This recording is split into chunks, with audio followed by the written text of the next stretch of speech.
Titanic को बनाने वाले ने कहा था कि ये डूब नहीं सकता, खुदा भी इसे नहीं डुबो सकता। फिर ऐसा हुआ कि पहले ही समुद्री सफर के दौरान वो ऐसा डूबा कि आज तक निशाने इबरत है और उसको देखने वाले जो भी जाते हैं वो भी बड़ी मुश्किल से बच पाते हैं। आज से ठीक 111 साल कबल टाइटैनिक एक अंधेरी रात में एक बर्फानी तोदे यानी आइसबर्ग से टकरा गया था। उस वक्त जहाज पर सवार ज्यादातर अफराद नींद की आगोश में थे।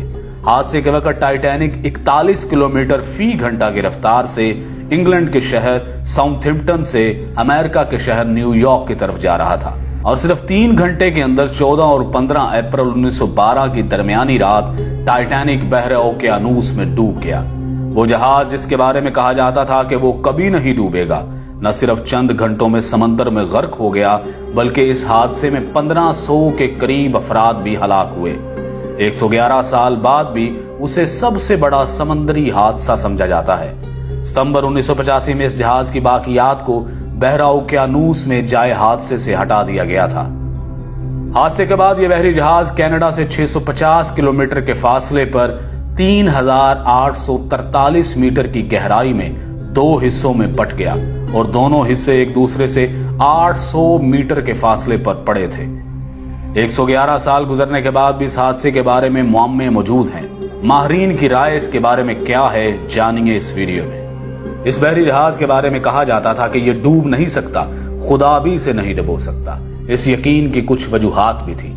Federal university of Rio de Janeiro के शोबा बहरिया और ओशन इंजीनियरिंग के प्रोफेसर और इंजीनियर अलेक्जेंडर डी पेन्हो अल्हो कहते हैं कि इंजीनियरिंग के लिहाज से यह डिजाइन की बुनियाद पर तैयार करदा पहला बहरी जहाज था। कई वाटर टाइट कंपार्टमेंट्स बनाए गए थे, यानी जहाज का एक कमरा पानी से भर भी जाए तो दूसरे कमरे को गर्क नहीं कर सकता था। वो बताते हैं कि इस जहाज की तैयारी के दौरान कुछ मुश्किलात पेश आई थी, जैसा कि जहाज की ऊंचाई कितनी रखी जाएगी ताकि बिजली की तारें और पानी के पाइप ठीक से काम कर सके। इस पर बहुत सोच विचार की गई थी। प्रोफेसर अल्हो के मुताबिक इस पर गौर करने के बाद उस वक्त के इंजीनियर्स ने जहाज की ऊंचाई का तयन किया। यहां तक कि सैलाब की सूरत में उन्होंने अंदाजा लगाया कि पानी छत की ऊंचाई तक नहीं पहुंचेगा। उन्होंने छत पर महफूज कंपार्टमेंट भी बनाए थे, लेकिन तब किसी ने बर्फ के तोदे से जबरदस्त टकराव का सोचा भी नहीं होगा। माहिरीन का कहना है कि तसादुम इतना जोरदार था कि जहाज की मेन बॉडी में जहाज की निसफ लंबाई तक सुराख हो गया था। ऐसी हालत में पानी डेक तक पहुंच गया था। जहाज पानी से भरने लगा था। ऐसी सूरत हाल में रेस्क्यू मुमकिन नहीं होता। आप पानी को निकालने के लिए जहाज में मौजूद तमाम पंप्स चालू कर सकते हैं, आप सब कुछ आजमा सकते हैं, लेकिन जिस रफ्तार से पानी अंदर आ रहा होता है उसी रफ्तार से उसे वापस बाहर नहीं फेंका जा सकता।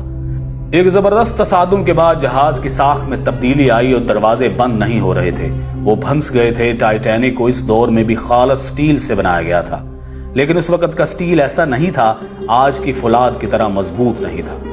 बड़े हादसों के बाद इसकी वजूहात में इंसानी गलतियां हमेशा पाई जाती हैं।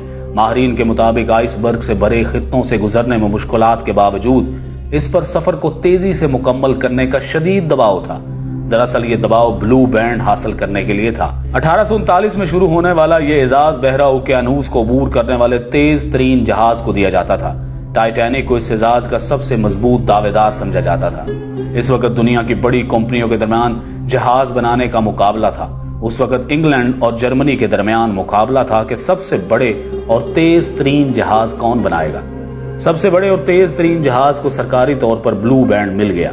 इस कारनामे को हासिल करने के लिए किसी भी जहाज के लिए पहला सफर सबसे अहम समझा जाता था। पहले सफर के दौरान जहाज की हालत सबसे बेहतर होती है। जहाज पहले सफर में तेज तरीन रफ्तार हासिल कर सकता है और टाइटैनिक ने भी तेज तरीन रफ्तार हासिल करने की कोशिश की थी।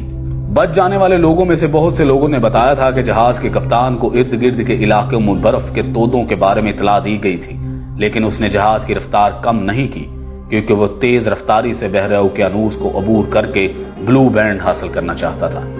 लेकिन यही तेज रफ्तारी और गरूर और तकब्बुर और खुदा को चैलेंज इस जहाज को डुबोने का सबब बने। टाइटैनिक हादसे में 1500 के करीब अफराद हलाक हुए, जिसके बाद समंदरी जहाजों के हिफाजती निजाम को बेहतर बनाने की कोशिशें शुरू कर दी गईं। इस हादसे के बाद समंदरी जहाजों की हिफाजत के लिए रडार जैसे आलात की तैयारी शुरू की गई। टाइटैनिक के हादसे में बहुत से लोग इसलिए मारे गए कि उनके पास लाइफ बोट्स नहीं थी, और टाइटैनिक में लाइफ बोट्स इसलिए भी कम थी क्योंकि उनका दावा था कि ये जहाज कभी नहीं डूब सकता।